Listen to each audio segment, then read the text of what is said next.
আজকে আমরা আলোচনা করব আইফ্রেম নিয়ে। আইফ্রেম মানে কি? আই মানে আমি, ফ্রেম মানে আমি ফ্রেম। আসলে ব্যাপারটা এমন না।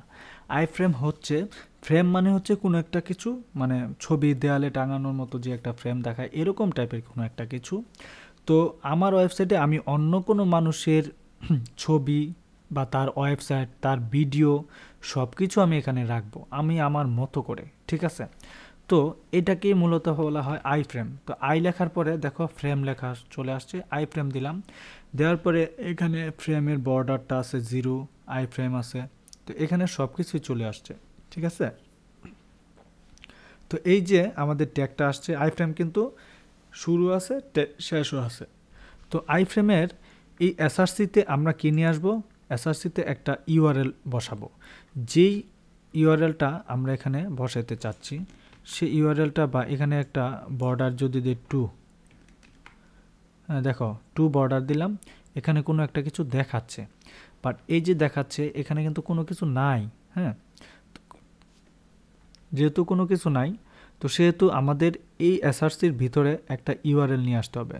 সাপোজ আমরা একটা ইউআরএল লিখব, বা অন্য কোনো জায়গার ইউআরএল না লিখে www.itmasud.net এটা দিলাম। দেখো দেওয়ার পরে এটা কি বললো? গেট বললো, রাইট? আচ্ছা, এই যে এখানে দেখালো এটা, তো এর কারণটা কি? দেখো আমার ক্যান নট গেট, এটা গেট পোস্ট আছে। আমরা যদি এই ওয়েবসাইটের লিঙ্কটা এখানে কপি করে নিয়ে আসি, দেন এখানে বসাই, দেখো এটা কি করতেছে? এটা কি করতেছে? এখানে তারা দেখাচ্ছে না, ঠিক আছে? আর এখানে যদি দেখাই, দেখো কি হয়, কোনো কিছু তারা শো করতেছে না। এই যে শো করছে না, এই শো না করার মধ্যে একটা কারণ আছে, ঠিক আছে? আচ্ছা, আই ফ্রেমের ভিতরে টাইটেল ফ্রেম, এক্সাম্পল ফ্রেম, অনেক কিছু আমরা দেখব। তো এর ভিতরে আমরা দেখো সবার প্রথম থেকে যদি আই ফ্রেমের টিউটোরিয়ালটা দেখি, ফলো আপ করি, তাহলে কীরকম হয় দেখো। ইউআরএলটা আমাদের বসাইতে হবে, ঠিক আছে? আই ফ্রেমের ভিতরে আমাদের ইউআরএলটা বসাইতে হবে। আচ্ছা, তো আই ফ্রেম আমরা নিলাম। প্রথমে যদি আই ফ্রেম নিলাম, নেওয়ার পরে এখানে আমরা একটা লিঙ্ক বসাই, যে কোনো একটা লিঙ্ক, ধরো ইউটিউবের লিঙ্ক বসাবো, না অন্য কোনো ডাইটেক বা ডকুমেন্ট, কি বসাবো মনে নাই। হ্যাঁ, ডেমো এটার একটা লিঙ্ক বসাই। আচ্ছা, এটার লিঙ্ক বসাই, দেখি তো দেখা যায় কিনা। দেখো চলে গেছে, বসে গেছে কিন্তু। হ্যাঁ, এখন দেখো এইখানে একটা আই ফ্রেম আমরা বসাইছি। এখানে আই ফ্রেমের বর্ডারটা যদি 1 দেই, তাহলে এটার সাথে দেখো পাশে একটা দাগ আসতেছে মোটা। আবার যদি 5 দেই, আর বেশি মোটা দাগ আসতেছে, ঠিক আছে? তো অ্যাকচুয়ালি আমরা বর্ডারটা দিব 0। এই যে আই ফ্রেম তৈরি করলাম, আই ফ্রেমের ভিতরে দেখো এটা অন্য একটা ওয়েবসাইটের কি লিঙ্কটা দেখছো? অন্য একটা ওয়েবসাইটের লিঙ্ক এটা, ঠিক আছে? দেখো অন্য একটা ওয়েবসাইট এখানে আমরা বসাইছি। তো এই যে অন্য একটা ওয়েবসাইটে আমরা লিঙ্ক বসাইছি, এটা তো আমরা ইচ্ছে করলে মোটা তাজা করতে পারি, বড় করতে পারি, তাই না? আচ্ছা, আই ফ্রেম দিলাম। তো আই ফ্রেমের ভিতরে খেয়াল করো, আই ফ্রেমের ভিতরে এখান তো কোথাও কোনো কিছু নাই। টাইটেল আছে কি? আসলে এটা কি, এটা খায় না পড়ে। তো টাইটেলটা আমরা কি দিব? টাইটেল আমরা দিব ডেমো প্রজেক্ট দিলাম। ওকে, দেখো ডেমো প্রজেক্ট দেওয়ার পরে এটার একটা টাইটেল আছে। এটা টাইটেলটা কিন্তু আমরা খালি চোখে দেখব না, ঠিক আছে? তারপরে আমরা যদি এটা হাইট এবং ওয়েটটা বাড়াই, দেখো এটা একবারে ছোট না, তো আমরা এটার হাইটটা যদি দিই, তাহলে এখানে কমা দিয়ে দিলাম উইথটা দিলাম 100% না দিয়ে 50% দিলাম। ওকে, আচ্ছা 50% দিলাম, এবং উইথ দিলাম তোমার 100 দিয়ে দেখি 100 দিলে কি হয়। তারপর যদি এখানে 500 দিই, 1000 দিলাম। দেখো 1000 দিলাম, 1000 দেওয়াতে কত বড় হয়েছে। আমরা 1000 না দিয়ে, যেহেতু আমাদের এটা ছোট হচ্ছে, তো আমরা দেখো আই ফ্রেমটা 1000, তো আমরা এখানে দিলাম 800, 800 না দিয়ে দিলাম 500। দেখো আমরা উইথ দিলাম 500 এবং হাইট দিলাম তোমার 300 দিলাম 300। দেখো হাইট দিলাম 300, ঠিক আছে। এই যে একটা ফ্রেম দেখা যাচ্ছে, রাইট। আচ্ছা, এখানে কিন্তু বারবার কমা দেওয়ার কোনো দরকার নাই। আমরা যেহেতু স্টাইল লিখতেছি না, এখানে কিন্তু স্টাইল না, সরাসরি আমরা কি সরাসরি টাইটেল আমরা যেই তোমার অ্যাট্রিবিউটগুলো আছে অ্যাট্রিবিউটগুলো দিতেছি, ঠিক আছে। এখানে তোমার কমা টমা দিয়ে কোনো কিছু করতে হবে, এখানে কমা দিলেও পারো না দিলেও পারো, কোনো সমস্যা নেই, ওকে। আচ্ছা, যাই হোক, এইগুলো আইফ্রেমের তোমার হাইট উইথটা। পরে দেখো আইফ্রেমের ভিতরে তুমি হাইট ওয়েটটা দিছ, এটা স্টাইলের মাধ্যমে দেওয়া যেতে পারে, বাট স্টাইলটা তো আমরা এখানে দিচ্ছি না, যেহেতু স্টাইল আমরা এখানেও করব না। স্টাইলে আমরা কোথায় করব, যখন আমাদের তোমার যেমন পিট্যাগের ভিতরে কিন্তু কোনো অপশন নাই, তাহলে আমরা এখানে স্টাইল বসাবো। আর আইফ্রেম লিখছি, এর ভিতরে দেখো কোড লেখার জন্য কিন্তু অনেক সিস্টেম আসছে, তাহলে এইখানে আর স্টাইলটা লেখা যাবে না, এটা মাথায় রাখতে হবে, এটা একটা নিনজা টেকনিক, ঠিক আছে।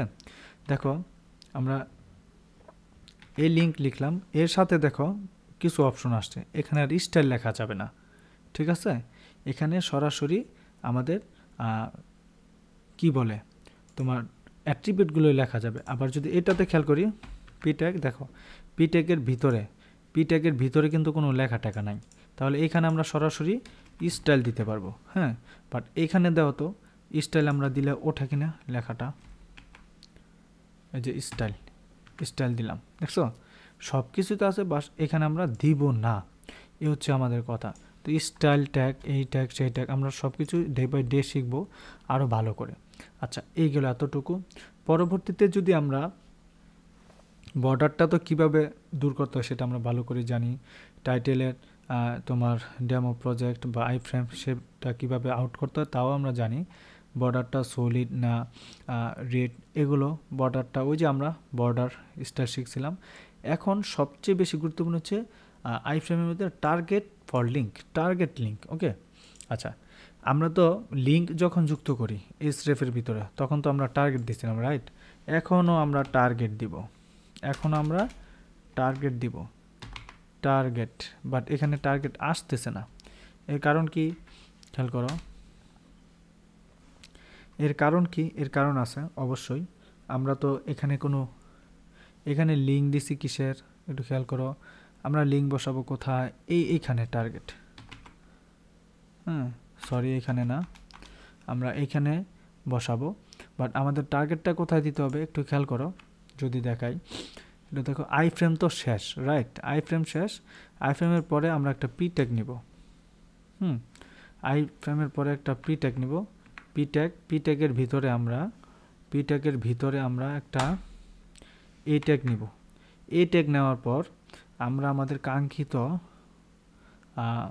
ওয়েবসাইটের নামটি এখানে দিব, যেমন এই যে ডেমোপস, এটা দিলাম। দেওয়ার পরে এই যে এখানে বসাইলাম, এইখানে আমরা লিখব কি, এখানে তো আমরা টার্গেট দিই, রাইট। এবার টার্গেট আসছে, এবার টার্গেট দিলে ব্ল্যাঙ্ক, ওকে। আচ্ছা, আইফ্রেম এ, আচ্ছা টার্গেট। এবার খেয়াল করো, আমরা যদি দেখাই টার্গেট দিলাম, টার্গেট দেওয়ার পরে এখানে যদি লিখি ডেমো দিলাম, ওকে। এখন একটু সাইডে গিয়ে দেখো, এখানে ডেমো আসছে, বা ডেমোতে দিলে সরাসরি এই ওয়েবসাইটে চলে আসতেছে একটা নতুন কি বলে ডেমো থেকে এখানে চলে আসতেছে নতুন লিঙ্কের ভিতরে। বাট আমরা চাচ্ছি কি, খেয়াল করো, আমরা চাচ্ছি এই ওয়েবসাইটটার মতো, লাইক এখানে দিলাম। দেখো এখানে আমরা যখন এখানে ক্লিক করলাম, তখন অন্য একটা ওয়েবসাইটে চলে আসছে, নিচে লিঙ্ক আছে, বাট অন্য একটা ওয়েবসাইটে দৌড়ায় চলে আসছে। তো এর জন্য আমাদেরকে আইফ্রেমের ভিতরে একটা নেম অ্যাট্রিবিউট যুক্ত করতে হবে। তো নেম অ্যাট্রিবিউটটা যুক্ত কিভাবে করে সেটা আমরা যদি একটু দেখি, দেখো নেম একটা অ্যাট্রিবিউট যুক্ত করতে হবে। তাহলে আই ফ্রেমের ভিতরে দেখো আই ফ্রেমের যে কোনো একটা ভিতরে আই ফ্রেমের ভিতরে শেষ থেকে না, এখানে যে কোনো একটা জায়গায় নেম অ্যাট্রিবিউট দিব। সেই নেম অ্যাট্রিবিউটে আমরা নাম দিব ডেমো, যে কোনো একটা নাম দিব। আর এই টার্গেটের জায়গায় আমরা দিব কি ডেমো। ওকে, এবার দেখো আমরা অন্য একটা ওয়েবসাইটের নাম দিতে পারি, যেমন তোমার কি বলে ITMASUD.net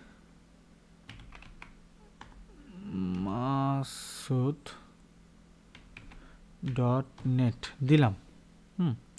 এখন তুমি দেখো রিলোডে যাও, রিলোড করলা।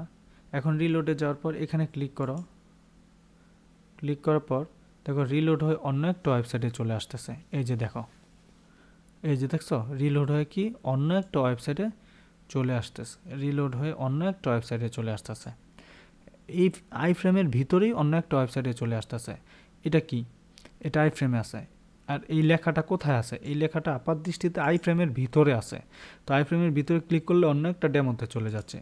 এই হচ্ছে আই ফ্রেমের ভিতরে তোমার নেম অ্যাট্রিবিউটটা যুক্ত করার একটা কৌশল মাত্র। ওকে, তো আমরা স্টেপ বাই স্টেপ আরও জানবো পরবর্তীতে কিভাবে আমাদের আই ফ্রেমের সাথে আরও ভালো কিছু রেসপন্সিবল কোনো কিছু যুক্ত করা যেতে পারে। তো সেটা আমরা আস্তে আস্তে জেনে যাব বা বুঝে যাব, বাট ভয়ের কোনো কারণ নাই। আমরা পরবর্তীতে আরও নতুন এবং জেনুইন যেগুলো আমাদের জন্য খুবই দরকার বা খুবই ইম্পর্টেন্ট, তো সেই বিষয়গুলো আমরা আস্তে আস্তে জানব। HTML-এ অনেক ধরনের অনেক ফাংশন আছে, তো যেগুলো আমাদের CSS জানতে হবে, CSS-এর বিষয়ে একটু আলোচনা করতে হবে। তো CSS-এর বিষয়ে আলোচনা না করলে আমরা অ্যাকচুয়ালি HTML-এর ক্লাসেস, HTML-এর আইডি কোনো কিছুই আমরা বুঝবো না। তো আমাদেরকে 2-3 মিনিট CSS নিয়ে আলোচনা করতে হবে পরবর্তী টিউটোরিয়ালে, তারপরে তোমরা ক্লাস এবং আইডির ব্যাপারে জানতে পারবা। Thank you so much.